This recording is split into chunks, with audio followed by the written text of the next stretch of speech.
Hello student, आज हम पढ़ाने जा रहे हैं क्लास 4th का हिंदी व्याकरण।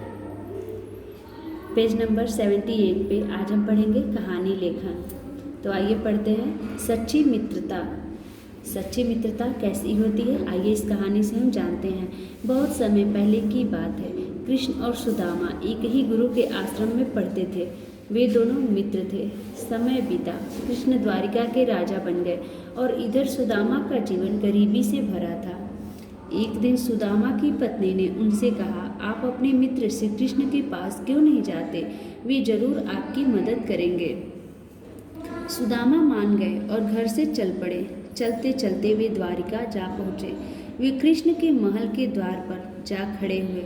द्वारपाल ने पूछा, आपको किससे मिलना है? सुदामा ने कहा, मेरा नाम सुदामा है, मैं अपने मित्र कृष्ण से मिलने आया हूँ। जैसे ही द्वारपाल ने कृष्ण के सामने सुदामा का नाम लिया, कृष्ण दौड़े दौड़े बाहर आए, सुदामा को बाहों में भर लिया, फिर आदर से अंदर ले गए। खुद परात में पानी लेकर सुदामा के पैर धोए, अपने साथ सिंहासन पर बैठाया। फिर दोनों बहुत देर तक बचपन की बातें याद करके हंसते रहे। कुछ दिन राजमहल में सुख से रहने के बाद सुदामा विदा हुए।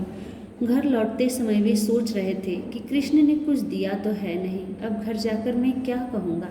सुदामा जब अपने गांव पहुँचे तो देखकर चकित रह गए। जहाँ उनकी टूटी फूटी झोपड़ी थी, वहाँ अब महल खड़ा था। उन्होंने मन ही मन कृष्ण का धन्यवाद किया और कहा, मित्र, तुमने मित्रता का मान रख लिया।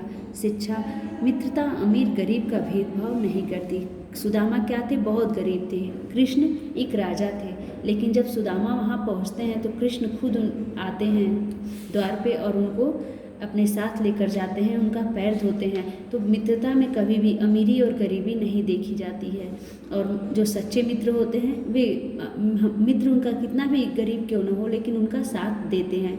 इस कहानी से हमें यही सीख मिलती है। तो आप इस कहानी को पढ़िएगा और इससे कुछ सीखिएगा। आपका चैप्टर 17 में एक और कहानी है आपका अनोखा न्याय। महाराणा रणजीत सिंह पंजाब के राजा थे। उनकी वीरता और बहादुरी के कारण वहाँ के लोग उन्हें पंजाब केसरी के नाम से पुकारते थे। राजा होकर भी वह बड़े दयालु थे। एक बार महाराजा रणजीत सिंह अपने सैनिकों के साथ जाते हुए एक गांव से गुजरे। एकाएक सामने से एक पत्थर आकर उनके सिर पर लग गया। यह देखकर सैनिक फौरन रुक गए और पत्थर मारने वाले की खोज में जुट गए। सैनिक ने एक बुढ़िया को देखा जो अपराधिन की तरफ समी हुई खड़ी थी। वे उस बुढ़िया को महाराज के पास ले गए और बोले, महाराज, इसी ने आपको पत्थर मारा है। भय से थर थर कांपती हुई बुढ़िया बोली, महाराज, मैं बेकसूर हूँ। मेरे बच्चे घर में 2 दिन से भूखे पड़े हैं। घर में अनाज का एक दाना भी नहीं है। सामने के पेड़ पर लदे फल देखकर मैं उन्हें पत्थर फेंककर तोड़ने की कोशिश कर रही थी। मेरी बदकिस्मती से एक पत्थर आपको लग गया है। माफ़ कीजिए महाराज। यह कहकर वह उनके पैरों में गिर पड़ी। महाराज रणजीत सिंह उस बुढ़िया को अपने हाथों से ऊपर उठाते हुए सेनापति से बोले, इसे कुछ असरफियाँ देकर छोड़ दो। सेनापति ने अचंभित होकर कहा, यह कैसा न्याय है महाराज? सजा के स्थान पर इनाम? रणजीत सिंह ने हंसकर उत्तर दिया, पत्थर लग जाने से जड़ पेड़ भी मीठा फल देता है। फिर मैं तो धड़कता हुआ दिल रखने वाला राजा हूँ, मैं इसे खाली हाथ कैसे जाने दूँ? यह था पंजाब केसरी महाराजा रणजीत सिंह का अनोखा न्याय।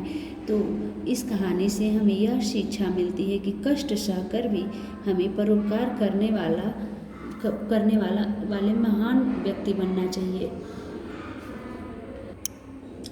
अब हम कहानी पढ़ते हैं, झूठ का फल। बहुत समय पहले की बात है। एक गांव में चरवाहा रहता था। उसका नाम रामू था। वह रोज भेड़ों को चराने जंगल ले जाता था।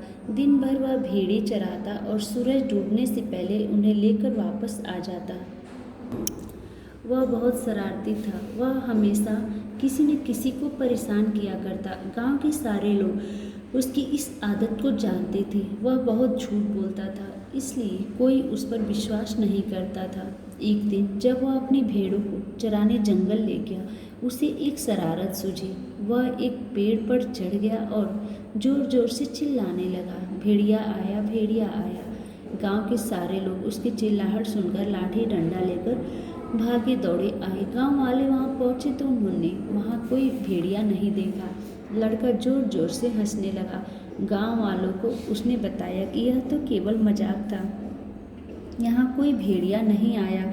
गांव वालों को बहुत बुरा लगा। सारे लोग उसे बुरा भला कहते हुए वापस चले गए। चरवाहे पर इस बात का कोई असर नहीं हुआ। उसने भेड़िया आया चिल्लाने की शरारत नहीं छोड़ी। गांव वालों ने तंग आकर निश्चय किया कि अब वह चरवाहा कभी फिर चिल्लाएगा तो उसकी सहायता के लिए कोई नहीं जाएगा। एक शाम रामू चरवाहा अपने भेड़ों को जंगल से वापस लाने के लिए चला कि तभी एक खूंखार भेड़िए ने भेड़ों पर हमला बोल दिया। भेड़िए को देखकर रामू बहुत डर गया। वह झट से एक पेड़ पर चढ़कर जोर जोर से चिल्लाने लगा, भेड़िया आया। इस आवाज़ को गांव वालों ने सुना, लेकिन उसकी सहायता करने के लिए वहां कोई नहीं आया। सबको लगा कि रामू चरवाहा फिर से वही झूठ बोल रहा है। चरवाहे ने देखा कि भेड़िए के डर से सारी भेड़ें इधर उधर भाग रही हैं। यह देखकर वह बहुत दुखी हुआ। सारी भेड़ें चिल्लाती हुई इधर उधर भागती रही। भेड़िया उन्हें मारता रहा। इस तरह भेड़िए ने कई भेड़ों को घायल कर डाला। चरवाहा यह देखकर जोर जोर से रोने लगा। वह बहुत देर तक जोर जोर से रोता रहा, चिल्लाता रहा, लेकिन किसी ने भी उसकी तरफ ध्यान नहीं दिया। कुछ देर बाद कई भेड़ों को मारकर भेड़िया चला गया। उस चरवाहे को अब अपने पहले के झूठ पर बहुत पछतावा हुआ। उसने कसम खाई कि वह अपने जीवन में फिर कभी झूठ नहीं बोलेगा। तो बच्चों, हमें इस कहानी से यह शिक्षा मिलती है कि हमें कभी भी झूठ नहीं बोलना चाहिए। हमें मजाक में भी झूठ नहीं बोलना चाहिए, क्योंकि झूठ बोलने से कभी कभी हमें बहुत बड़ी कठिनाई का सामना करना पड़ जाता है। इसीलिए हमें कभी भी जीवन में झूठ नहीं बोलना चाहिए। तो आपकी क्लास ओवर होती है। Thank you.